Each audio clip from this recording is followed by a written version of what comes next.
You mentioned the smooth exit you had with Tango Press and how you guys always had that strategy in place. Why is it so important to have that exit strategy in place before you start growing, before you start building your business? Man, that's a great question. So I probably ought to characterize my exit. I don't know that any exit is, like smooth. 100%. You sign a contract, it's done. Listen, it worked, and we got paid, and it funded. I think at the end of the day, it worked pretty well. For at least most of us, it worked pretty well. I think, foundational to that is where you start. So I'm a certified exit planning advisor. Another certification, another 40 hours of training, another 3-hour proctored exam, shining my camera around my office, make sure nobody else is in there, everything's cleared off my desk. Under the table, too. The whole thing, the whole deal, right? And the whole premise of exit planning is that, like, if you I've read the survey. The survey says the data is out, and it's 100% fact-based. Every founder leaves their enterprise. 100%. Every business owner leaves their business. They will leave. Now, you might die at your desk.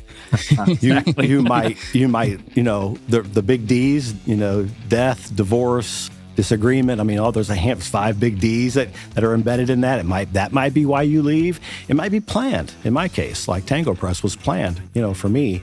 And so if you know that, I'm just going to give it to my kids, or I'm just going to sell it to my kids. We have what was a $10 trillion wealth transfer happening now. I think it's up to like $14 trillion. I don't know what the latest is, but like there's a whole baby boomer generation of businesses that are going to have to transition somehow, some way.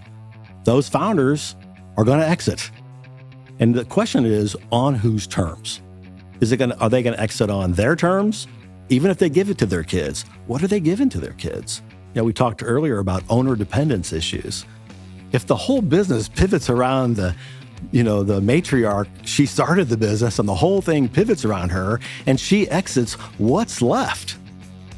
Right? So what's left? So from a founder's perspective, the coaching you guys give, I know is right up this line. Like, we have to document all that we do. So otherwise, there's really not much value in the enterprise. We really want to have enterprise value.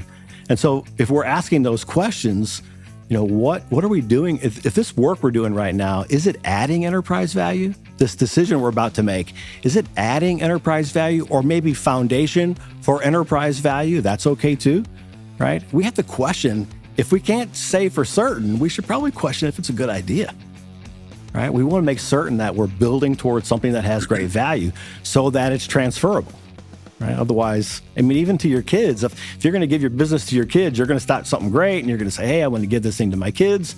What do you want to give them? Yeah, what does that look like? What does it look like? Big pile of mess?